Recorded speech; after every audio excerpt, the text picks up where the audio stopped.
ಕಳೆದ 6 ದಿನಗಳಿಂದ ನಿರಂತರವಾಗಿ ನಾವು ಹೋರಾಟ ಮಾಡ್ತಾ ಮಾಡ್ತಾ ಇವತ್ತು 7ನೇ ದಿವಸಕ್ಕೆ ನಾವು ಪಾದಾರ್ಪಣೆ ಮಾಡಿದ್ವಿ. 7ನೇ ದಿವಸ ಕೂಡ ಸಂಜೆ ಆಗಿದೆ. ಇವತ್ತು ಹಲವಾರು ವಿಷಯಗಳನ್ನ ಚರ್ಚೆ ಮಾಡಿದೀವಿ. ಬಹುಶಃ ನಾನು ನೆನಪು ಮಾಡ್ಕೋತೀನಿ, 80ರ ದಶಕದೊಳಗೆ ನಾನು ರೈತ ಸಂಘಕ್ಕೆ ಹೋರಾಟವನ್ನ ಸಂಘಟನೆ ಮಾಡಿದ್ದಕ್ಕಾಗಿ ಅವರಿಗೆ ಒಬ್ಬ ರೈತನ ಮಗನಾಗಿ ಕೈ ಎತ್ತಿ ನಮಸ್ಕಾರ ಮಾಡ್ತೀನಿ. ಯಾಕೆ ಅವರಿಗೆ ನಮಸ್ಕಾರ ಮಾಡ್ತೀನಿ ಅಂದ್ರೆ 80ರ ದಶಕದೊಳಗೆ ನಾನು ನೆನಪು ಮಾಡ್ಕೋತೀನಿ ಹಿಂದಿನ ಘಟನಾವಳಿಗಳನ್ನ. ನಾವು ನಮ್ ಟ್ಯಾಕ್ಟರ್ದೊಳಗ ಪಕ್ಕದ ಹಳ್ಳಿಯಾಗ ಯಾರೋ ತೀರ್ಕೊಂಡಾರ ಅಂತ ಹೇಳಿ ಆ ಊರಿಗೆ ಬಸ್ ಸಿಗಂಗಿಲ್ಲ ಅಂತ ಹೇಳಿ ನಮ್ ಟ್ಯಾಕ್ಟರ್ದಾಗ ಹೈತು ಆದ್ರೂ ಪೊಲೀಸರು ನಮ್ಮನ್ನ ಕೇಸ್ ಹಾಕ್ತಿದ್ರು. ನೆನಪೈತಲ್ಲ ನಿಮ್ಗ? ಪೊಲೀಸರು ಕೇಸ್ ಹಾಕ್ತಿದ್ರು, ರೈತನ ಮೇಲೆ ಕೇಸ್ ಬೀಳ್ತಿದ್ದು. ಅಂತ ಕಠಿಣ ಪರಿಸ್ಥಿತಿಯೊಳಗೆ ಪ್ರೊಫೆಸರ್ ನಂಜುಂಡಸ್ವಾಮಿ, ಬಾಬಾಗೌಡ ಪಾಟೀಲ್ರು, ರುದ್ರೇಶ್ ಅವರು, MD ಸುಂದರೇಶ್ ಅವರು, ಬಹಳ ಮಂದಿ ಹೆಸರು ಹೇಳ್ಬೋದು ನಾವು. ಅವರೆಲ್ಲರ ನೇತೃತ್ವ ಹೋರಾಟ ನಡೆದು ರೈತ ಕೂಡ ಈ ಜಗತ್ತಿನಲ್ಲಿ ಸ್ವಾಭಿಮಾನದಿಂದ ಬದುಕಬಹುದಂತ ಹೇಳಿ ಸ್ವಾಭಿಮಾನದ ಬದುಕನ್ನ ಕಟ್ಟಿಕೊಟ್ಟಿರ್ತಕ್ಕಂಥ ಚಳವಳಿ ಯಾವ್ದಾದ್ರು ಇದ್ರೆ ಅದು ರೈತ ಸಂಘಟನೆ ಚಳವಳಿ ಅಂತ ನಾನು ಹೇಳಿಕ್ ಬಯಸ್ತೇನೆ. ಯಾವುದೇ ಅಧಿಕಾರಿ ರಾಜಕಾರಣಿ ನನ್ನ ಊರಿಗೆ ಬರ್ಬೇಕಾದ್ರ ರೈತ ಸಂಘದ ಪರ್ಮಿಷನ್ ತಗೊಂಡ್ಬರ್ಬೇಕಂತ ಹೇಳಿ 80ರ ದಶಕದ ಬೋರ್ಡ್ ಹಾಕಿ ಹೋರಾಟ ಮಾಡಿದಂತ ರೈತ ಸಂಘಟನೆ ಇವತ್ತು ಮತ್ತೆ ಮರುಕಳಿಸುವಂತ ಒಂದು ಸಂದರ್ಭ ಬಂದದ. ಇವತ್ತು ಯಾಕೆ ಬಂದದಂದ್ರೆ ಯಾವಾಗ ಆಳುವಂತ ಸರ್ಕಾರಗಳು ನಮ್ಮ ಬೇಡಿಕೆಗೆ ಸ್ಪಂದಿಸಲಿಲ್ಲ ಅಂತಂದ್ರ, ನಮ್ಮ ನೋವಿಗೆ ಸ್ಪಂದಿಸಲಿಲ್ಲ ಅಂತಂದ್ರ ರೈತ ಸಹಜವಾಗಿ ಚಳವಳಿಯನ್ನ ಹಿಡಿತ. ಕೇವಲ ಚಳವಳಿ ಹಿಡಿದಲ್ಲ, ನೀವು ಕಳೆದ 5-6 ದಿನಗಳಿಂದ ರೈತರ ಸಹನೆಯನ್ನ ಪರೀಕ್ಷೆ ಮಾಡ್ತಾ ಇದ್ದೀರಿ. ರೈತ ಬಂಡಾಯ ಹೇಳೋದಕ್ಕಿಂತ ಮುಂಚೆ ನೀವು ಬಂದು ಈ ರೈತರ ಎದುರುಗಡೆ ಇದಕ್ಕೆ ಪರಿಹಾರ ಕಂಡು ಹಿಡಿಬೇಕಂತ ಹೇಳಿ ಈ ರೈತರ ಹೋರಾಟಕ್ಕೆ ಶಕ್ತಿ ತುಂಬುವಂತ ದಿಶೆಯಿಂದ ಭಾರತೀಯ ಜನತಾ ಪಾರ್ಟಿಯ ನಮ್ಮ ಅಧ್ಯಕ್ಷರು ಕೂಡ ನಿಮ್ಮ ಎದುರುಗಡೆ ಇಲ್ಲೇ ಇದ್ದಾರೆ ನಿನ್ನಿಂದ. ಹೀಗಾಗಿ ನಾವು ಚರ್ಚೆ ಮಾಡ್ತಾ ಇದೀವಿ. ನಾವೇನು ಕೇಂದ್ರದಾಗ ಅದೀವಿ, ನಮ್ದೇನು ತಪ್ಪ ಇಲ್ಲ, ಎಲ್ಲಾನು ರಾಜ್ಯದವರು ಮಾಡ್ಲಿ ಅಂತೂ ಹೇಳುವುದಿಲ್ಲ ನಾವು.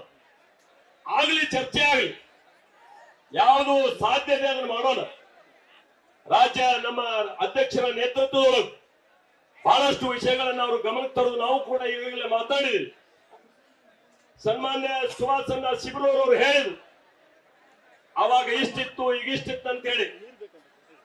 ನಾನು ವಾದವನ್ನ ಮಾಡಕ್ ಹೋಗೋದಿಲ್ಲ. ನಿಮ್ಮ ಬೇಡಿಕೆಗಳಿಗೆ ನಾನೇನು ಉತ್ತರ ಕೊಟ್ಟಿ ನಾನು ಇಲ್ಲೇ ನಿಮ್ಗ ವಾದ ಮಾಡಿ ಅನ್ನುವಂಥದ್ದಲ್ಲ. ನಾನು ಅತ್ಯಂತ ವಿನಯದಿಂದ, ಅತ್ಯಂತ ರೈತರಿಗೆ ಗೌರವದಿಂದ ನಾವು ಏನ್ ಮಾಡಿದೀವಿ ಅನ್ನುವಂಥದ್ದನ್ನು ಕೂಡ ನಿಮ್ಮ ಗಮನಕ್ಕೆ ತರುವಂತ ಪ್ರಯತ್ನವನ್ನು ಮಾಡ್ತೀನಿ. ಮತ್ತು ನೀವು ಏನೇನು ಆಗ್ಬೇಕಂತ ಹೇಳ್ತೀರಿ ಅದನ್ನ ಕೇಂದ್ರ ಸರ್ಕಾರದ ಗಮನಕ್ಕೂ ಕೂಡ ತರ್ತಕ್ಕಂತ ಪ್ರಾಮಾಣಿಕ ಪ್ರಯತ್ನವನ್ನ ನಮ್ಮ ಪಕ್ಷ ಮಾಡ್ತದೆ ಅನ್ನುವಂತ ಭರವಸೆಯನ್ನು ಕೂಡ ಈ ಸಂದರ್ಭದಲ್ಲಿ ನಾನು ಕೊಡ್ತೇನೆ. ರಾಜ್ಯದ ಹಿರಿಯ ಮುಖಂಡರು ಬರ್ತಾರೆ ಅನ್ನುವಂತ ಸುದ್ದಿ ನಾವು ಕೇಳಿದ್ದೇವೆ. ಸನ್ಮಾನ್ಯ HK ಪಾಟೀಲ್ರು ಬಂದಾಗ ರಾಜ್ಯ ಸರ್ಕಾರ ಏನ್ ಮಾಡ್ಬೇಕನ್ನುವಂಥದ್ದನ್ನು ಕೂಡ ತಾವು ಅವ್ರ ಗಮನಕ್ಕೆ ತರ್ತೀರಿ ಅನ್ನುವಂತ ವಿಶ್ವಾಸ ನನಗಿದೆ. ಹೀಗಾಗಿ ಇವತ್ತು ಸನ್ಮಾನ್ಯ ಸುಭಾಷ್ ಅವರು ಹೇಳಿದ್ರು, ಕಳೆದ ಇಷ್ಟು ವರ್ಷಗಳಲ್ಲಿ ಬದಲಾವಣೆ ಆಗ್ಯದ, FRP ತರ ನಿಗದಿ ಮಾಡುವಾಗ ಅಂತ ಹೇಳಿ ನಾನು ಅತ್ಯಂತ ಕಳಕಳಿಯಿಂದ ಅವ್ರ ಗಮನಕ್ಕೆ ತರ್ತೇನೆ. ನಾವು 2014ರಿಂದ 2025ರ ಅವಧಿಗೆ 11 ವರ್ಷಗಳಲ್ಲಿ ನಾವು ಎಷ್ಟು ಸಲ FRP ನ ಮರುಪರಿಶೀಲನೆ ಮಾಡಿದ್ವಿ ಅನ್ನುವಂಥದ್ದು ತಾವು ಒಂದ್ಸಲ ಗಮನಿಸಬೇಕಾಗ್ತದೆ. ಎಷ್ಟು ಸಲ ಪರಿವರ್ತನೆ ಮಾಡಿದ್ರು ಅನ್ನುವಂಥದ್ದು ಕೂಡ ಸಾಕಾಗುದಿಲ್ಲ. ನಾನು ಒಪ್ತೀನಿ, ಯಾಕಂದ್ರೆ ನಾನು ಒಬ್ಬ ಕಬ್ಬು ಬೆಳೆಗಾರನಲ್ಲಿ, ಒಬ್ಬ ಕಬ್ಬು ಬೆಳೆಗಾರನ ಕಾಸ್ಟ್ ಆಫ್ ಕಲ್ಟಿವೇಶನ್, ಕಬ್ಬು ಬೆಳಿಲಿಕ್ಕೆ ಎಷ್ಟು ಖರ್ಚು ಬರ್ತದ ಈ ಜಗತ್ತಿನಲ್ಲಿ, ತಾನು ಉತ್ಪಾದನೆ ಮಾಡಿದಂತ ವಸ್ತುಗೆ ಎಲ್ಲರೂ ಬೆಲೆ ಕಟ್ತಾರೆ. ಆದ್ರೆ ರೈತನಿಗೆ ಆ ಸ್ವಾತಂತ್ರ್ಯ ಇವತ್ತು ಸಿಕ್ಕಿಲ್ಲ ಅನ್ನುವಂಥದ್ದು ಕೂಡ ನಂಗೆ ನೋವದ. ರೈತ ಬೆಳೆದಂತ ಬೆಳೆಗೆ ನಾನು ಬೆಲೆ ಕಟ್ಟೋದಿಲ್ಲ, ಯಾರು ವ್ಯಾಪಾರಿ ಬಂದ್ ಬೆಲೆ ಕಟ್ತಾನ ನೋವದ ನಮಗೆ. ಆದ್ರೆ ಒಂದೇ ಸಲ ಬದಲಾವಣೆ ಆಗ್ಲಿಕ್ಕೆ ಸಾಧ್ಯ ಇಲ್ಲ. ಹಂತ ಹಂತವಾಗಿ ಇದನ್ನ ಬದಲಾವಣೆ ಮಾಡೋಣ. ಆದ್ರ ನಾವೇನ್ ಬದಲಾವಣೆ ತಂದೀವಿ, ನಾವಿದ್ದಾಗ 8:30 ಇರ್ಲಿಲ್ಲ, ನಾವು ಬಂದಾಗ 9:30 ಇತ್ತು, ಅದು 10:25 ಹೋಗ್ಯಾರ. ಅಲ್ಲಿ ಅನೇಕ ಅಧಿಕಾರಿಗಳು ಯಾವ ರೀತಿ ಅದನ್ನು ಹೇಳಿದಾರೋ ಗೊತ್ತಿಲ್ಲ ನಮಗೂ. ಅದನ್ನು ನಾವು ತಿದ್ದುಪಡಿ ಮಾಡುವಂತ ಪ್ರಾಮಾಣಿಕ ಪ್ರಯತ್ನವನ್ನು ಮಾಡ್ತೀವಿ. ಆದ್ರೆ ನೀವು 1400 ಆಗ್ತೈತಿ ಅಂತ ಹೇಳ್ತೀರಿ. ನನಗನ್ನಿಸ್ತದೆ ಇವತ್ತು ಪರ್ ರಿಕವರಿ 355 ರೂಪಾಯಿ ನಮಗ ಇವತ್ತು ಬಿದ್ದದ. ಪರ್ ರಿಕವರಿ 355 ಬಿದ್ರ 0.75 ಎಷ್ಟು ಬೀಳ್ತದೆ ನೀವೇ ಹೇಳ್ರಿ. ಅಂದ್ರ ಒಂದು ಟನ್ಗೆ ಹತ್ತತ್ರ 270 ರೂಪಾಯಿ ಬೀಳ್ತದೆ. ನನ್ನ ಪ್ರಕಾರ 1100 ಏನ್ ಡಿಫ್ರೆನ್ಸ್ ಆಗೋದಿಲ್ಲ.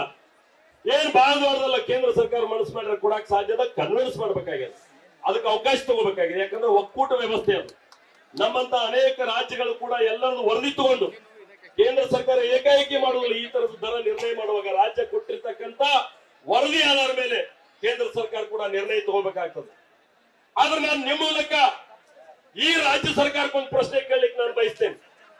ಯಾಕಂದ್ರೆ ನಾನು ನಿನ್ನೆ ತನಕ ರಾಜಕಾರಣ ಮಾತಾಡಿಲ್ಲ. ರೈತರ ಕಷ್ಟ ಸುಖ ಏನದ ನಾವು ಮಾತಾಡಿದೀವಿ. ಆದ್ರೆ ಮಾಧ್ಯಮದ ಸ್ನೇಹಿತರು ಇಲ್ಲಿ ಎದುರುಗಡೆ ಇದ್ದಾರೆ, ಮಾನ್ಯ ಮಂತ್ರಿಗಳು ಇಲ್ಲಿ ಬರ್ತಾರ. ಬಂದಾಗ ತಾವು ಕೂಡ ಅವ್ರನ್ನ ಪ್ರಶ್ನೆ ಮಾಡಬೇಕಾಗ್ತದೆ. FRP ಇಡೀ ದೇಶಕ್ಕದ. ಇಡೀ ದೇಶಕ್ಕೆ FRP ಒಂದೇ ಇದ್ದಾಗ ಪಕ್ಕದ ಗುಜರಾತ್ನವ್ರು ಕೊಡಬಹುದಾದ್ರ, ಪಕ್ಕದ ಮಹಾರಾಷ್ಟ್ರದವ್ರು ಹೆಚ್ಚಿಗೆ ದರ ಕೊಡ್ಬೇಕಾದ್ರ ಕರ್ನಾಟಕ ಸರ್ಕಾರಕ್ಕೆ ಯಾಕೆ ಕೊಡ್ಲಿಲ್ಲ, ಕೊಡಕ್ ಆಗ್ತಾ ಇಲ್ಲ ಅನ್ನುವಂಥದ್ದು ಕೂಡ ನನ್ನ ಪ್ರಶ್ನೆ ಅದ. ಕೇಳ್ಬೇಕು ನಾವೆಲ್ಲ ಅವ್ರನ್ನ. ರೈತರು ಇವತ್ತು ಗಂಟ್ಲ ಸಡ್ಡು ಬಿಟ್ಟು ಸರ್ಕಾರವನ್ನ ಪ್ರಶ್ನೆ ಮಾಡ್ಲಿಕ್ಕೆ ಹೊಂಟಿದ್ದಾರೆ. ಪಾಪ ಇನ್ನೂ ಧೈರ್ಯ ತಗೋಬೇಕಾಗ್ತದ. ಈಗ ನಾವು ಗುಂಪಿದ್ದಾಗ ಸಭಾವರಕ್ಕೆ ಎಲ್ಲರಿಗೂ ಮಾತಾಡ್ತಾರ. ವ್ಯವಸ್ಥೆ ಹೆಂಗದ ಅಂತಂದ್ರೆ ಈ ಗುಂಪು ಬಿಟ್ಟು ಹೊರಗೋದ್ ಕೂಡಲೇ ಧ್ವನಿನ ಬರುದಿಲ್ಲ ನಮ್ಮ ರೈತರಿಗೆ. ಆ ರೀತಿಯಾದಂತ ಧ್ವನಿ ಕಳ್ಕೊಂಡಂತ ಜನಾಂಗ ನಮ್ದು ರೈತ ಕುಲ. ಇವತ್ತು ಅನೇಕ ಕಾರ್ಖಾನೆ ಮಾಲೀಕರು ಸರ್ಕಾರದ ವ್ಯವಸ್ಥೆ ಕಳೆದ ಒಂದು ವಾರದಿಂದ ಚಳವಳಿ ನಡೆದ್ರು ಕೂಡ 20 ಕಿಲೋಮೀಟರ್ ದೂರದಲ್ಲಿ ಇದ್ದಂತ ಒಬ್ಬ ಉಸ್ತುವಾರಿ ಮಂತ್ರಿ ಇಲ್ಲಿ ಭೇಟಿ ಕೊಡ್ಲಿಕ್ಕೆ ಆಗ್ಲಿಲ್ಲ ಅನ್ನೋದು ಎಂತ ನಾಚಿಕೆ ಚರ್ಚೆ ಮಾಡಬೇಕಾಗ್ತದೆ. ಕೇವಲ ಇಲ್ಲಿ ಕೂಗಾಕಿ ಹೋಗೋದ್ರಿಂದ ಆಗೋದಿಲ್ಲ. ಪ್ರಶ್ನೆ ಮಾಡಬೇಕಾದಂತ ರೈತರು ನೀವು ಇದನ್ನ ಮನಸ್ಸಿನಲ್ಲಿ ಎತ್ಕೋಬೇಕಾಗ್ತದೆ. ಯಾವತ್ತು ಉತ್ತರ ಅವತ್ತು ಕೊಡ್ಬೇಕಾಗ್ತದ. ಅದನ್ನು ಕೂಡ ನಿಮ್ಗೆ ಹೇಳಲಿಕ್ಕೆ ಬಯಸ್ತೇನೆ. ಅದ್ರ ಜೊತೆಗೆ ಇವತ್ತು ರಾಜ್ಯದಲ್ಲಿ SAP ಇತ್ತು. ಸನ್ಮಾನ್ಯ ಜಗದೀಶ್ ಶೆಟ್ಟರ್ ಅವರ ನೇತೃತ್ವದಲ್ಲಿ ಸ್ಟೇಟ್ ಅಡ್ವೈಸರಿ ಪ್ರೈಸ್ ನಾವು ರಚನೆ ಮಾಡಿದ್ದೀವಿ. ಯಾಕೆ ರಚನೆ ಮಾಡಿದ್ವಿ ಅಂದ್ರೆ ಕೇಂದ್ರ ಸರ್ಕಾರ ಇಡೀ ದೇಶವನ್ನು ಗಮನದಲ್ಲಿ ಇಟ್ಟುಕೊಂಡು FRP ಮಾಡ್ತದ. ಆದ್ರೆ ರಾಜ್ಯ ಸರ್ಕಾರ ಆಯಾ ಕಾರ್ಖಾನೆಗಳಿಗೆ ಅನುಗುಣವಾಗಿ ಯಾವ ಕಾರ್ಖಾನೆ ರಿಕವರಿ ಎಷ್ಟದ ಮತ್ತು ಯಾವ ಕಾರ್ಖಾನೆ ಏನೇನು ಉತ್ಪಾದನೆ ತೆಗಿತದ. ಯಾಕಂದ್ರೆ ಎಲ್ಲಾ ಕಾರ್ಖಾನೆಗಳು ಎಲ್ಲಾ ಉತ್ಪಾದನೆ ತೆಗಿಕ್ ಆಗೋದಿಲ್ಲ. ಕುಂಡಪ್ಪ ರಮಣ ಕುಂಡ ಏ ಕೂಡಪ್ಪ, ನೀ ನಮ್ಮವಾಗಿ ನೀ ಏನ ಕೂಡ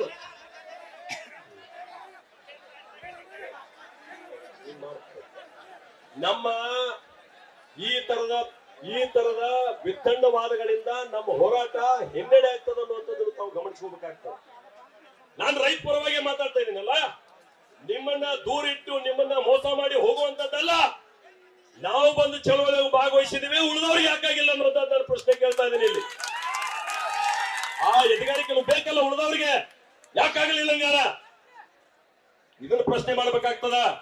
ಇವತ್ ನಾನ್ ಕೇಳ್ತೀನಿ, ಆಯಾ ಕಾರ್ಖಾನೆಗಳ ರಿಕವರಿ ಬೇರೆ ಬೇರೆ ಅದ. ಒಂದ್ ಕಾರ್ಖಾನೆ 10 ತೋರಿಸಿದ, ಇನ್ನೊಂದು ಕಾರ್ಖಾನೆ 11 ತೋರಿಸ್ತದ, ಮತ್ತೊಂದು ಕಾರ್ಖಾನೆ 12 ತೋರಿಸ್ತದ. ಇಲ್ಲಿ ಕೃಷ್ಣಾ ನದಿ ಬೆಲ್ಟ್ಕೊಂಡೆ ಹೋದ್ರ ಕಬ್ಬಿನ ರಿಕವರಿ ಸಹಜವಾಗಿ ಅದು ಪ್ರಕೃತಿದತ್ತ ಕೊಡುಗೆ ಅಲ್ಲಿ ಜಾಸ್ತಿ ತೋರಿಸ್ತದ. ಈ ಕಡೆ ನಾವು ಘಟಪ್ರಭಾ ಒಂದ್ ಸ್ವಲ್ಪ ಕಡಿಮೆ ಆಗ್ತದ, ಮಲಪ್ರಭಾ ನದಿ ಗಂಟು ಹೊಂಟ್ರೆ ಇನ್ನಷ್ಟು ಕಡಿಮೆ ಆಗ್ತದ. ನಾನು ಒಪ್ತೀನಿ. ಯಾಕೆ ಕೇಂದ್ರ ಸರ್ಕಾರ ಎಲ್ಲರಿಗೂ ಒಂದೇ ತರ ಫಿಕ್ಸ್ ಮಾಡುದಿಲ್ಲ ಅಂತಂದ್ರೆ ಆಯಾ ಪ್ರದೇಶಕ್ಕೆ ಅನುಗುಣವಾಗಿ ಆಯಾ ಕಾರ್ಖಾನೆಗೆ ಅನುಗುಣವಾಗಿ ರಿಕವರಿ ಹೆಚ್ಚು ಕಡಿಮೆ ಇರ್ತದೆ ಅನ್ನುವಂತ ಕಾರಣದಿಂದ ನಾವು ಎಲ್ಲನೂ ನಿರ್ಣಯ ತಗೊಳಕ್ ಆಗೋದಿಲ್ಲ ವೈಜ್ಞಾನಿಕವಾಗಿ ಅನ್ನುವಂಥದ್ದನ್ನು ಕೂಡ ತಮ್ಮ ಗಮನಕ್ಕೆ ತರಲಿಕ್ಕೆ ನಾನು ಬಯಸ್ತಾ ಇದ್ದೇನೆ. ಅದ್ರ ಜೊತೆಗೆ ಬೈ ಪ್ರಾಡಕ್ಟ್ ಕೆಲವರು ಕೋಜನ್ ಅದಾವ್, ವಿದ್ಯುತ್ ಉತ್ಪಾದನೆ ಮಾಡ್ತಾರೆ. ಇನ್ನು ಕೆಲವರು ಡಿಸ್ಟಿಲರಿ ಸಾರಾಯಿ ಉತ್ಪಾದನೆ ಮಾಡ್ತಾರೆ ಕೆಲವು ಕಾರ್ಖಾನೆಯವರು. ಇನ್ನು ಕೆಲವು ಕಾರ್ಖಾನೆಯವರು ಇಥೆನಾಲ್ ಉತ್ಪಾದನೆ ಮಾಡ್ತಾರೆ. ಇನ್ನು ಕೆಲವು ಕಾರ್ಖಾನೆಯವರು ಯಾವುದನ್ನು ಉತ್ಪಾದನೆ ಮಾಡೋದಿಲ್ಲ. ಅವ್ರಿಗೂ ಈ ದರ ಕೊಡೋದ್ರೆ ಕುಡಿಯಕ್ಕೆ ಸಾಧ್ಯ ಇಲ್ಲ. ಹೀಗಾಗಿ ಆ ಕಾರ್ಖಾನೆಗಳು ಉತ್ಪಾದನೆ ಮಾಡ್ತಕ್ಕಂಥ ಉಪ ಉತ್ಪಾದನೆ ಆಧಾರದ ಮೇಲೂ ಕೂಡ ಇಲ್ಲಿ ರಾಜ್ಯದಲ್ಲಿ SAP ದರ ನಿಗದಿ ಆಗ್ಬೇಕಾಗ್ತದ. ಆ SAP ಯಾಕೆ ಮುಚ್ಚಿದಿರಿ ಅನ್ನುವಂಥದ್ದು ನನ್ನ ಪ್ರಶ್ನೆ ಅದ. ಇವತ್ತು ಆ ಪ್ರಶ್ನೆಗೂ ಕೂಡ ಉತ್ತರ ಕೊಡಬೇಕಾಗ್ತದ ಆಡಳಿತ ಪಕ್ಷ. ಹೀಗಾಗಿ ಇವತ್ತು ನಾನು ವಿನಂತಿ ಮಾಡುವಂತದ್ದು ಏನಂತಂದ್ರ, ನಾವು ಅನೇಕ ವ್ಯವಸ್ಥೆಯಲ್ಲಿ ನಾವು ಸೋತ್ ಹೋಗಿದ್ದೀವಿ. ಎಲ್ಲೆಲ್ಲಿ ನಮ್ಮನ್ನ ಕೊಂದಾರಂತಂದ್ರ ಹಾರ್ವೆಸ್ಟಿಂಗ್ ಎಲ್ಲ ಕಡೆ ಅಷ್ಟೇ ಬರ್ತದೆ. ಒಂದೊಂದ್ಸಲ ಹಿಂಗಾಗ್ತದಲ್ಲ, ನಾವ್ ಹಿಂಗ ಏನ್ರೆ ಹೋರಾಟ ಮಾಡಿ ಲೇಟ್ ಆಗಿ ನಮ್ಮ ಕಾರ್ಖಾನೆಗಳು ಚಾಲು ಆದವು ಅಂತಂದ್ರ ಅಲ್ಲಿ ನಮ್ಗೆ ಶೋಷಣೆ ಆಗ್ತದೆ. ಹಾರ್ವೆಸ್ಟಿಂಗ್ ಮಾಡಕ್ಕೂ ಕೂಡ ನಾವು ಎಕ್ಸ್ಟ್ರಾ ಕಾಸ್ಟ್ ಕೊಡ್ಬೇಕಾಗ್ತದೆ. ಆ ಟ್ರ್ಯಾಕ್ಟರ್ ಟ್ರಾನ್ಸ್ಪೋರ್ಟೇಷನ್ ಮಾಡೋವು ಕೂಡ ನಾವು ಎಕ್ಸ್ಟ್ರಾ ಕಾಸ್ಟ್ ಕೊಡ್ಬೇಕಾಗ್ತದೆ. ಆದ್ರೆ ಇಲ್ಲಿ ಕಾರ್ಖಾನೆಗಳು ಒಂದು ಲಿಮಿಟೇಷನ್ ಇದ್ರೂ ಕೂಡ ಇಷ್ಟ ವ್ಯಾಪ್ತಿಯೊಳಗೆ ನೀವು ಕಬ್ಬು ಖರೀದಿ ಮಾಡ್ಬೇಕನ್ನುವಂತ ನಿಬಂಧನೆ ಇದ್ರೂ ಕೂಡ ಅದನ್ನು ಓವರ್ಟೇಕ್ ಮಾಡಿ ಬೇರೆ ಕಡೆ ಹೋಗಿ ತಗೊಂಡ್ಬಂದು 800ರಿಂದ 1,000 ರೂಪಾಯಿ ರೈತರ ಉತ್ಪಾದನೆ ನೀವೇನು ಕಟ್ ಮಾಡ್ತಾ ಇದಿರಲ್ಲ, ಇದೆಷ್ಟು ವೈಜ್ಞಾನಿಕ ಅನ್ನುವಂಥದ್ದು ರಾಜ್ಯ ಸರ್ಕಾರ ಉತ್ತರ ಕೊಡ್ಬೇಕಾಗ್ತದೆ ಇವತ್ತು. ಹೀಗಾಗಿ HMT ಒಳಗೂ ಸೇರಬಹುದು. ಇವತ್ತು ರಿಕವರಿ, ಯಾವುದೇ ಕಬ್ಬಿನ ರಿಕವರಿಯನ್ನ ನಾನು ರೈತರು ತೆಗೆದಿಲ್ಲ, ಸರ್ಕಾರನು ತೆಗೆದಿಲ್ಲ. ಕಾರ್ಖಾನೆ ಮಾಲೀಕ ರಿಕವರಿ ತೆಗಿತಾರ, ಅವ್ರು ಎಷ್ಟು ರಿಕವರಿ ಹೇಳ್ತಾರ ಅದನ್ನ ನಾವು ಒಪ್ಕೋಬೇಕಾಗ್ತದೆ. ಒಂದು ಕಾಲಕ್ಕ ಸಂಕೇಶ್ವರದಂತ ಸಕ್ಕರೆ ಕಾರ್ಖಾನೆಗಳು, ಒಂದು ಕಾಲಕ್ಕ MK ಹುಬ್ಬಳ್ಳಿ ಅಂತ ಸಕ್ಕರೆ ಕಾರ್ಖಾನೆಗಳು, ಬಾಬಾಗೌಡರು ಪಾಟೀಲ್ ನೇತೃತ್ವದಲ್ಲಿ MK ಹುಬ್ಬಳ್ಳಿ ಶುಗರ್ ಫ್ಯಾಕ್ಟರಿ ಇತ್ತು ಅವತ್ತು ಅನ್ನೋದು ನಾನು ನೆನಪು ಮಾಡ್ತೀನಿ. ಅವತ್ತು ಅಗ್ಗದ ಕಾಲದೊಳಗೆ 1,000 ರೂಪಾಯಿ ಕೊಡ್ಬೇಕಂದ್ರೆ ಸತ್ತು ಹೋಗ್ತಿದ್ದು ಕಾರ್ಖಾನೆಗಳು. ಅವತ್ತು 1,000 ರೂಪಾಯಿ ಕೊಟ್ಟರು ಬಾಬಾಗೌಡ ಪಾಟೀಲ್ ನೇತೃತ್ವದೊಳಗೆ. ರುದ್ರಪ್ಪ ಮುಕಾಶಿ ಅವರ ಅಧ್ಯಕ್ಷರಿದ್ರು, ನೇತೃತ್ವದ ಬಾಬಾಗೌಡರದ್ದೇ ಇತ್ತು ಅವತ್ತು. ನಾನು ಕೂಡ ರೈತ ಚಳವಳಿಯೊಳಗ ಪ್ರತ್ಯಕ್ಷ ಭಾಗ ಆಗಿಲ್ಲ ಅಂದ್ರೂ ನಿಮಗೆ ಬೆಂಬಲವಾಗಿ ಅವತ್ತಿನ ಕೂಡ ನಾನು ನಿಂತಿದ್ದೇನೆ. ಹೀಗಾಗಿ MK ಹುಬ್ಬಳ್ಳಿ, ಶಂಕೇಶ್ವರ್ ಅಂತ ಕಾರ್ಖಾನೆಗಳು ಅವತ್ತು 14% ರಿಕವರಿ ತೋರಿಸಿದ. ಇವತ್ತು ಯಾಕೆ 11ಕ್ಕೆ ಬಂದು ನಿಂತಿರಿ ಅನ್ನೋಂಥದ್ದು ನಮ್ಮ ಪ್ರಶ್ನೆ ಅದ. ಎಲ್ಲಿ ಮೋಸ ಆಗ್ತಾ ಇದೆ? ಹೆಂಗಾರ ಸರ್ಕಾರ ತೆಗಿಬೇಕಲ್ಲ ರಿಕವರಿ. ಯಾವುದೇ ಕಾರ್ಖಾನೆ ಎದುರುಗಡೆ ಒಂದ್ ಲ್ಯಾಬೊರೇಟರಿ ಮಾಡ್ಲಿಕ್ಕೆ ಏನ್ ಬಹಳ ದೊಡ್ಡ ಖರ್ಚಿಲ್ಲ. ಒಂದ್ ಲ್ಯಾಬೊರೇಟರಿ ಮಾಡ್ರಿ, ಸರ್ಕಾರದಿಂದ ರಿಕವರಿ ತೆಗೆಯುವಂತ ವ್ಯವಸ್ಥೆ ಮಾಡಿಕೊಡ್ರಿ. ನಮ್ಮ ರೈತರು ತಮ್ಮ ಕಬ್ಬನ್ನ ಅಲ್ಲಿ ರಿಕವರಿ ತೆಗೆದು ನನ್ನ ಕಬ್ಬು ಇಷ್ಟು ರಿಕವರಿ ಬರ್ತೈತೆ ಅಂತ ಹೇಳಿ ನಾವು ಕೇವಲ ರಿಕವರಿ ಅಷ್ಟೇ ಅಲ್ಲ, ಇವತ್ತು ಕಾರ್ಖಾನೆ ಎದುರುಗಡೆ ವೇ ಬ್ರಿಡ್ಜ್ ಹಾಕೋದ್ರ ಮುಖಾಂತರ APMCಗೆ ಏನ್ ಕೆಲಸ ಇಲ್ಲ. APMC ಆಗಿ ರೈತರು ವಿಶ್ವಾಸ ಕಳ್ಕೊಂಡು ಇವತ್ತು ಬಹಳ ದೊಡ್ಡ ಪ್ರಮಾಣ ವ್ಯಾಪಾರ ಆಗ್ತಾ ಇಲ್ಲ. ಅಲ್ಲಿರುವಂತ ಎಲ್ಲ ಸಿಬ್ಬಂದಿ ಖಾಲಿ ಕುಂತಾರ. ಹೀಗಾಗಿ ಅಲ್ಲಿರುವಂತ ಸಿಬ್ಬಂದಿಗೆ ಆ ಕಾರ್ಖಾನೆ ಎದುರುಗಡೆ ವೇ ಬ್ರಿಡ್ಜ್ ನಿರ್ಮಾಣ ಮಾಡಿ ಅಲ್ಲಿ ಸರಿಯಾದ ತೂಕ ಆಗುವಂತೆ ಕೂಡ ರಾಜ್ಯ ಸರ್ಕಾರ ಗಮನ ಹರಿಸಬೇಕಾಗ್ತದೆ ಅನ್ನುವಂತ ಮಾತನ್ನು ಕೂಡ ಈ ಸಂದರ್ಭದಲ್ಲಿ ನಾನು ಹೇಳಲಿಕ್ಕೆ ಬಯಸ್ತೇನೆ. ಈ ರೀತಿ ತೂಕದಲ್ಲಿ ಮೋಸ, ರಿಕವರಿಯಲ್ಲಿ ಮೋಸ, ಹಾರ್ವೆಸ್ಟಿಂಗ್ ಅಂಡ್ ಟ್ರಾನ್ಸ್ಪೋರ್ಟ್ ನಲ್ಲಿ ಮೋಸ, ಮತ್ತು ನಮ್ ಕಬ್ಬನ್ನ ಯಾವಾಗ ಒಯ್ಬೇಕು ಅವಾಗ ಒಯ್ಯಂಗಿಲ್ಲ, ಲೇಟ್ ಆಗ್ತಾವ. ನೀರ್ ಹಸು ಬಂದ್ ಮಾಡ್ರಿ ಅಂತ ಹೇಳ್ತಾರೆ. ನಮ್ ರೈತರು ಕೂಡ ನಮಗೂ ವೈಯಕ್ತಿಕವಾಗಿ ಏನ್ ತೊಂದರೆ ಆಗ್ತದಂದ್ರ, ನೆಲ ಹಸಿ ಇದ್ದಲ್ಲಿ ನಾವೇನಾದ್ರೂ ಅಲ್ಲಿ ಗಾಡಿ ಹಾಕಿದ್ವು ಅಂದ್ರೆ ಗಾಡಿ ಸಿಕ್ಕೊಂಡ್ ಬೀಳ್ತಾವ. ಹಿಂಗಾಗಿ ನಾವು ನೀರ್ ಹಸದ್ ಬಿಡ್ತೀವಿ. ನೀರ್ ಹಸದ್ ಬಿಟ್ಟಾಗೂ ಕೂಡ ನಮ್ಮ ಕಬ್ಬು ತೂಕ ಕಳ್ಕೊತದ, ಸಕ್ಕರೆ ಪ್ರಮಾಣ ಹೆಚ್ಚಾಗ್ತದ. ಅಂತ ಕಬ್ಬಿಗೂ ಅದ ರಿಕವರಿ ತೋರಿಸ್ತೀರಿ, ಇದು ಯಾವ ನ್ಯಾಯ?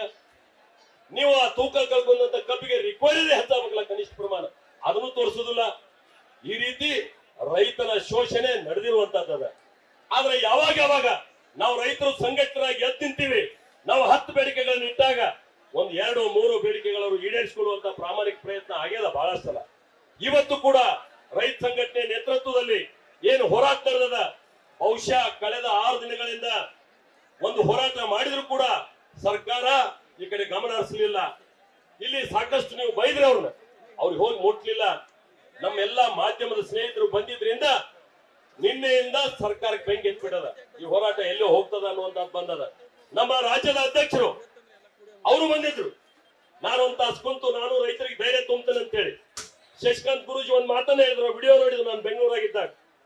ಯಾವುದೇ ರಾಜಕಾರಣಿ ನಮ್ ಸಭೆ ವೇದಿಕೆ ಹತ್ತುದಾದ್ರ ಸಾಂಕೇತಿಕವಾಗಿ ಹತ್ಬೇಡ್ರಿ, ನೀವು ಬಂದ್ ನಮ್ ಜೋಡಿ ಕುಂದಿರ್ಬೇಕನ್ನುವಂತ ಕರೆಯನ್ನ ಅವ್ರು ಕೊಟ್ರು. ನಾನು ಬೆಂಗಳೂರಿನ ಮಾತಾಡಿ ನಾನು ಹೇಳಿದೆ, ನಾನು ಭಾರತೀಯ ಜನತಾ ಪಾರ್ಟಿ ಅಧ್ಯಕ್ಷರಾಗಿ ಅವರು ಬರುದಿಲ್ಲ, ನಾನೊಬ್ಬ BJP MP ಆಗಿ ನಾನು ಬರುದಿಲ್ಲ. ನಾನು ಕೂಡ ಒಬ್ಬ ರೈತನ ಮಗ ಅದನಿ. ನಿಮ್ಮ ಹೋರಾಟ ಯಶಸ್ವಿ ಆಗಬೇಕು, ನಿಮಗೆ ಶಕ್ತಿ ತುಂಬಬೇಕಂತ ನಾವು ಬರತ್ತೀವಿ. ನಿಮಗೆ ಇಷ್ಟ ಇದ್ರೆ ನಾವು ಬರ್ತೀವಿ, ಇಲ್ಲ ಅಂದ್ರೆ ನಿಮ್ಮ ಹೋರಾಟ ಮುಂದುವರಿಸ್ರಿ, ನಾವು ಎಲ್ಲಿ ಇದ್ದಲ್ಲೇ ನಾವು ನೀವು ಸಪೋರ್ಟ್ ಮಾಡ್ತೀವಿ ಅಂತ ಹೇಳಿದ್ವಿ. ಅವಾಗ ಅವ್ರು ಹೇಳಿದ್ರು ಬರ್ರಿ ನೀವು ಭಾಗವಹಿಸ್ರಿ, ಆದ್ರೆ ಈ ಕಷ್ಟ ಏನ್ ನಿಮ್ಗೆ ಅರಿವಾಗಬೇಕಂತ ಹೇಳಿ.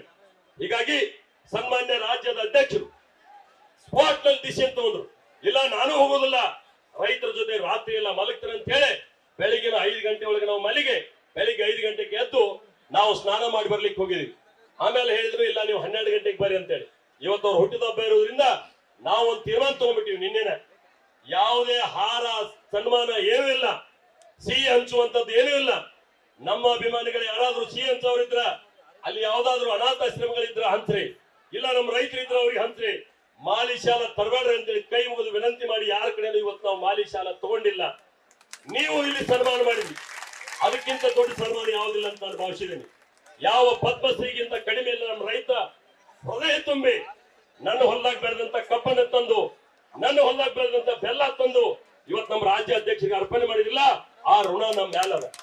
ಅದನ್ನು ತೀರಿಸುವಂತ ಪ್ರಾಮಾಣಿಕ ಪ್ರಯತ್ನವನ್ನು ಕೂಡ ನಾವು ಮಾಡ್ತೀವಿ ಅನ್ನುವಂತ ಭರವಸೆಯನ್ನು ಈ ಸಂದರ್ಭದಲ್ಲಿ ಕೊಟ್ಟು ಇವತ್ತು ಹೋರಾಟ ಮುಂದುವರಿಸಬೇಕು, ನಿಲ್ಲಿಸಬೇಕು ಅನ್ನುವಂತ ತೀರ್ಮಾನ ನಾವು ಮಾಡೋದಿಲ್ಲ. ಯಾಕಂದ್ರೆ ನಾವ್ ಏನಾದ್ರು ಜಾಸ್ತಿ ಮಾಡ್ಲಿಕ್ಕೆ ಹೋದ್ರೆ ಬಿಜೆಪಿ ಅವ್ರು ಬಂದು ರಾಜಕಾರಣ ಮಾಡಿದ್ರು ಅದಕ್ಕೆ ಹೋರಾಟ ಕೆಟ್ಟಂತ ಅನ್ನುವಂಥದ್ದು ಬೇಡ. ನೀವು ಚಳವಳಿ ಮಾಡ್ರಿ, ನೀವು ಮಂತ್ರಿಗಳ ಜೊತೆ ಮಾತುಕತೆ ಮಾಡ್ರಿ. ಇದನ್ನ ಒಂದು ವೇಳೆ ಮುಂದುವರಿಸುವುದಾದ್ರೆ ರಾಜ್ಯದ ಅಧ್ಯಕ್ಷರ ನೇತೃತ್ವ ನಾವು ಕೂಡ ಬೆಂಗಳೂರಿನಲ್ಲಿ ಸಭೆ ಸೇರ್ತೇವೆ. ಯಾವುದೇ ಮಂತ್ರಿ ಯಾವುದೇ ಹಳ್ಳಿಗೆ ಭೇಟಿ ಕೊಡಲಾರದ ರೀತಿಯೊಳಗೆ ಪ್ರತಿಬಂಧನೆ ಮಾಡುವಂತ ಹೋರಾಟವನ್ನು ಕೂಡ ನಾವು ಮಾಡಬೇಕಾಗ್ತದೆ. ಅದನ್ನ ಮಾಡೋಣ, ಎಲ್ಲರೂ ನಾವು ಸೇರಿ ನಿಮ್ ಶಕ್ತಿ ತುಂಬ್ತೀವಿ. ಯಾಕಂದ್ರೆ ಇದು ಯಾವುದೇ ಪಕ್ಷಾತೀತವಾದಂತಹ ಹೋರಾಟ ಇದೆ, ಯಾವುದೇ ಜಾತ್ಯತೀತವಾದಂತಹ ಹೋರಾಟ. ರಾಜಕೀಯ ಬೇಳೆ ಬೆಳೆಸ್ಕೊಳ್ಳಕ್ ನಾವು ಬಂದಿಲ್ಲ. ಕಷ್ಟದಲ್ಲಿ ಇರ್ತಕ್ಕಂಥ ನಮ್ಮ ರೈತರಿಗೆ ಈ ವರ್ಷ ಪ್ರವಾಹ ಬಂದು ಮಳೆ ಆಗಿ ಸಿಕ್ಕಾಪಟ್ಟೆ ಲಾಸ್ ಆಗಿದ್ದಾರೆ.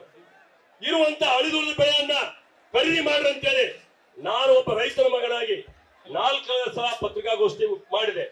ಸಂಬಂಧಪಟ್ಟಂತ ಜಿಲ್ಲಾಧಿಕಾರಿಗಳಿಗೆ, ಮಾರ್ಕೆಟಿಂಗ್ ಅಧಿಕಾರಿಗಳಿಗೆ ವಿನಂತಿ ಮಾಡಿಕೊಂಡೆ. ಸಮಯಕ್ಕೆ ಸರಿಯಾಗಿ ಯಾರೂ ಖರೀದಿ ಕೇಂದ್ರಗಳನ್ನು ತೆರೀಲಿಲ್ಲ. ಅದರ ಪರಿಣಾಮ 100ಕ್ಕೆ 5ರಷ್ಟು ಜನ ಮಾತ್ರ ಇವತ್ತು ಆ ಖರೀದಿ ಕೇಂದ್ರಗಳಿಗೆ ಹೆಸರು ನೋಂದಣಿ ಮಾಡಿಕೊಂಡಿದ್ದಾರೆ. ಇನ್ನೂ ಖರೀದಿ ಚಾಲೂ ಆಗಲಿಲ್ಲ. 95 ಜನ ನಮ್ಮ ರೈತರಿಗೆ ಇಟ್ಕೊಳಕ್ ಜಾಗ ಇಲ್ಲ ಅಂತ ಹೇಳಿ ಉದ್ದು, ಹೆಸರು, ತೊಗರಿ ಯಾವ ರೀತಿ ನಮ್ ಸಣ್ಣ ಬೆಳೆ ಅದಾವೆಲ್ಲ ಮಾರ್ಕೊಂಡ್ಬಿಟ್ಟು ಎಲ್ಲಿ ಮುಟ್ಟದ ಕೇಂದ್ರ ಸರ್ಕಾರ ಘೋಷಣೆ ಮಾಡಿದಂತ ಬೆಂಬಲ ಬೆಲೆ ರಾಜ್ಯ ಸರ್ಕಾರ, ಕೇಂದ್ರ ಸರ್ಕಾರ ಇಬ್ರು ಕೂಡಿ ನಾವು ಚರ್ಚೆ ಮಾಡಿ ಯಾವಾಗ ನಿರ್ಣಯ ತಗೋಬೇಕು ಅವಾಗ ನಿರ್ಣಯ ತಗೊಂಡ್ರೆ ಅದು ನ್ಯಾಯ ಸಿಗ್ತದೆ. ತಡವಾಗಿ ಸಿಕ್ಕ ನ್ಯಾಯ ಅನ್ಯಾಯಕ್ಕೆ ಸಮಾನ ಅಂತ ನಾನು ಭಾವಿಸ್ತೇನೆ. ಹೀಗಾಗಿ ನಮ್ಮ ರೈತರು ಬೆಳೆದಾಗ ನೀವು ಖರೀದಿ ಕೇಂದ್ರ ತೆರೀಲಿಲ್ಲ, ನಮ್ಮ ರೈತರು ಮಾರಿದ ಮೇಲೆ ನೀವು ಖರೀದಿ ಕೇಂದ್ರ ತೆಗೆದ್ರೆ ಇದು ಕಣ್ಣೊರೆಸುವ ತಂತ್ರ ಅಂತ ಕೂಡ ನಾನು ಹೇಳ್ಬೇಕಾಗ್ತದೆ. ಹೀಗಾಗಿ ರೈತ ಇವತ್ತು ಆರ್ಥಿಕವಾಗಿ ಜರ್ಜರಿತವಾಗಿ ಹೋಗಿದ್ದಾರೆ. ಸಣ್ಣ ಬೆಳೆನೂ ಕೂಡ ಹಾಳಾಗಿದಾವೆ. ನೀವು ಉಳಿದಂತ ಕಬ್ಬಿನ ಬೆಲೆಗೂ ಕೂಡ ಬೆಲೆ ಕೊಡದೆ ಹೋದ್ರ ರೈತನ ಸ್ಥಿತಿ ಬೀದಿಗೆ ಬರ್ತದೆ. ಇನ್ನೊಂದು ಗಂಭೀರ ಸವಾಲು ಏನಾಗ್ತದೆ ಅಂದ್ರೆ ನಮ್ಮ ರೈತ ಸಿಟ್ಟಿಗೆದ್ದು ಇಲ್ಲ ನಾನು ಹೋರಾಟ ಮಾಡಿಬಿಡ್ತೇನೆ ಅಂತ ಕುಂತ್ರ 1 ವರ್ಷ ಕಾರ್ಖಾನೆ ಬಂದಿದ್ರೆ ಅವ್ರು ತಡಿಬಹುದು. ಆದ್ರೆ 1 ವರ್ಷ ನಮ್ಮ ರೈತರು ಬಂದಿದ್ರೆ ಬಹುಶಃ ನಾವು ತಡಿಲಿಕ್ಕೆ ಸಾಧ್ಯ ಇಲ್ಲ. ಯಾಕಂದ್ರೆ ನಾವು ಬೀಜಕ್ಕೆ ಸಾಲ ಮಾಡಿದೀವಿ, ಗೊಬ್ಬರಕ್ಕೆ ಸಾಲ ಮಾಡಿದೀವಿ, ನೀರು ಹಾಸಿದೀವಿ, ಕಸ ತೆಗಿತೀವಿ, ನಾವು ಅದ್ರ ಮೇಲೆ ಜೀವನ ಇಟ್ಕೊಂಡು ಕುಂತೀವಿ. ಹೀಗಾಗಿ ಮಾನವೀಯತೆ ಆಧಾರ ಮೇಲೆ ಈ ಸರ್ಕಾರ, ಮಾನವೀಯ ಹೃದಯದ ಆಧಾರ ಮೇಲೆ ಈ ನಿರ್ಣಯವನ್ನು ತಗೋಬೇಕಾಗ್ತದ, ಪ್ರತಿಷ್ಠೆಯನ್ನು ಬಿಡಬೇಕಾಗ್ತದೆ. ನಾನು ಜಿಲ್ಲಾ ಉಸ್ತುವಾರಿ ಮಂತ್ರಿಗಳಿಗೆ ಕೈ ಮುಗಿದು ಪ್ರಾರ್ಥನೆ ಮಾಡ್ತೇನೆ, ನೀವು ಪ್ರತಿಷ್ಠೆ ಮಾಡ್ಕೊಳ್ಬೇಡ್ರಿ. ಈ ಹೋರಾಟವನ್ನ ರೈತರ ಅಂತಃಕರಣವನ್ನು ಅರ್ಥ ಮಾಡ್ಕೊಂಡು ನೀವು ಬಂದು ಸಮಸ್ಯೆಗೆ ಪರಿಹಾರವನ್ನು ಕಂಡುಹಿಡಿದ್ರೆ ಬಹಳ ದೊಡ್ಡ ಮನುಷ್ಯರಾಗ್ತಿದ್ರಿ. ಆದ್ರೆ ಇದನ್ನ ಪ್ರತಿಷ್ಠೆ ಮಾಡ್ಕೊಂಡು ದೂರ ಉಳಿದ್ರಿ, ನಿಮ್ಗೆ ಧಿಕ್ಕಾರ ಹೇಳ್ಬೇಕಾಗ್ತದೆ ನಾವೆಲ್ಲ ಕೂಡಿ ಅನ್ನುವಂತ ಮಾತನ್ನು ಕೂಡ ಹೇಳ್ತೇನೆ.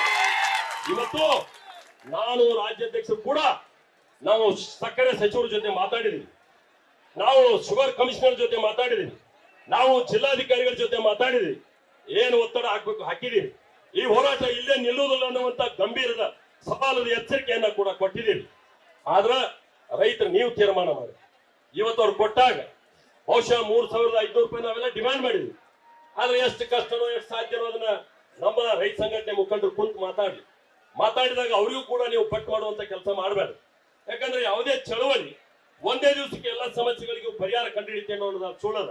ಹೀಗಾಗಿ ಅವ್ರು ಯಾವ ನಿರ್ಣಯ ತಗೋತಾರೆ ನಾವು ಮಾತ್ರ ಬದ್ಧತೆ. ನೀವು ಯಾವ ನಿರ್ಣಯ ತಗೊಂಡ್ರು ಅವ್ರು 3,200 ಕೊಟ್ಟರೆ ನಾವು ಬಿಡ್ತೀವಿ ಅಂದ್ರೆ ಎಸ್, 3,300 ಕೊಡ್ತಾರೆ ಅಂದ್ರೆ ಎಸ್, ನೀವು 3,500 ತಗೊಂಡ್ರು ನಮ್ದು ಎಸ್, ನಮ್ದೇನ್ ತಕರಾರಲ್ಲ. ಆದ್ರೆ ನಿಮ್ಮ ಹೋರಾಟಕ್ಕೆ ಬಲ ತುಂಬತಕ್ಕಂಥ ಕೆಲಸ ನಾವು ಮಾಡ್ತೀವಿ. ಹೀಗಾಗಿ ರೈತರು ಕೂಡ ಬಹಳಷ್ಟು ಜನ ನನಗೆ ಅನೇಕ ಹೇಳ್ತಿರ್ತಾರೆ, ಇದರೊಂದು ತಾರ್ಕಿಕ ಅಂತ್ಯ ಕಾಣಿಸ್ರಿ ಅಂತ ಹೇಳಿ. ತಾರ್ಕಿಕ ಅಂತ್ಯ ಒಬ್ಬರಿಬ್ಬರಿಂದ ಕಾಣುವುದಿಲ್ಲ. ಇದು ಯಾವ ರೀತಿ ಒಂದು ಚಳವಳಿಯಾಗಿ ರೂಪುಗೊಂಡಿದ್ದಲ್ಲ, ಈ ಹೋರಾಟ ಚಳವಳಿಯಾಗಿ ರೂಪುಗೊಂಡಾಗ ಸರ್ಕಾರಗಳು ಕೂಡ ಬಗ್ಬೇಕಾಗ್ತದ, ನಮ್ಮ ಕಿವಿಗೆ ಓಡ್ಕೊಡ್ಬೇಕಾಗ್ತದೆ, ನಮ್ಮ ಧ್ವನಿಗೆ ಹೋಗ್ಕೊಡ್ಬೇಕಾಗ್ತದೆ. ಆ ರೀತಿ ಹೋರಾಟ ಇವತ್ತು ನೀವು ರೂಪಿಸಿದಿರಿ, ನಾವು ಕೂಡ ನಿಮ್ ಬೆಂಬಲ ಕೊಟ್ಟಿದ್ದೀವಿ. ಒಂದು ಸಾರ್ಥಕತೆ ಇದೆ ನಮಗೂ ಕೂಡ, ಇದೊಂದು ಚಳವಳಿ ಯಶಸ್ವಿ ಆಗಲಿ ಅಂತ. ಹೀಗಾಗಿ ನಾನ್ ಜಾಸ್ತಿ ಮಾತನಾಡಾರು, ಸ್ವಲ್ಪ ನಾನು ಎಮೋಷನಲ್ ಆದಂತ ಅನಿಸ್ತದೆ. ಯಾಕಂತಂದ್ರೆ ನಮ್ಮ ರೈತರು ಇಷ್ಟಲಾಗಿ ಕೂತಾಗೂ ಕೂಡ ಬರ್ಬೇಕಾದವ್ರು ಬರ್ಲಿಲ್ಲ ಅನ್ನುವಂತ ನೋವಿನಿಂದ ಎಷ್ಟು ಮಾತಾಡಿದ್ದೀನಿ ನಾನು. ಹೀಗಾಗಿ ನಮ್ಮ ರಾಜ್ಯಾಧ್ಯಕ್ಷರು ಮಾತಾಡ್ತಾರ, ಅವ್ರು ಯಾವ ನಿರ್ಣಯ ಮಾಡ್ತಾರ ಆ ನಿರ್ಣಯಕ್ಕೆ ನಾವು ಕೂಡ ಬದ್ಧದಿವಿ. ಕೇಂದ್ರ ಸರ್ಕಾರದ ಜೊತೆ ಮಾತುಕತೆಯನ್ನು ಮಾಡುವುದಾದ್ರೂ ಕೂಡ, ಯಾಕಂದ್ರೆ ಎಲ್ಲರೂ ಪ್ರಧಾನಮಂತ್ರಿ ಬಗೆಹರಿಸಕ್ ಆಗುದಿಲ್ಲ. ಅಧಿಕಾರಿ ಶಾಹಿ ಅದಲ್ಲಿ ವ್ಯವಸ್ಥೆ ಅದ.